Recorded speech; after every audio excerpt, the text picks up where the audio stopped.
بسم اللہ الرحمن الرحیم۔ صبح بخیر پیارے دوستو، علم جو ایک نور ہے، اس میں اللہ کی حضوری ہے، نبی پاک کی حضوری ہے۔ تو علم نور جو ہے وہ اللہ کی معرفت ہے، اور دنیا میں جو صحیح علم ہے وہ اللہ کے پاک کلام کا ہے۔ اس کے علاوہ سب دنیاوی باتیں ہیں۔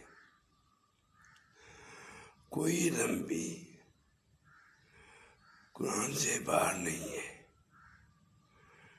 لیکن ہم اسے اللہ کے احکام کے مطابق، اللہ کے کلام کے مطابق پڑھیں گے، سمجھیں گے، اس پہ عمل کریں گے،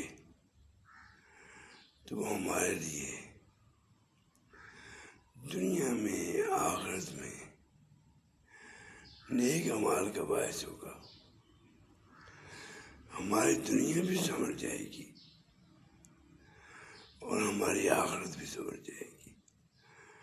وہ صرف یہ علم جو ہے یہ اللہ کی معرفت نصیب فرماتا ہے، اور اسی میں دنیا اور دنیا کے بعد، مرنے کے بعد جو زندگی ہے اس کے تمام خزانے اللہ تعالیٰ ہم سب کو اللہ کی معرفت کا علم حاصل کرنے کی توفیق عطا فرمائے، اور اس کے مطابق زندگی گزارنے کی توفیق دے، کیونکہ اسی میں ہماری کامیابی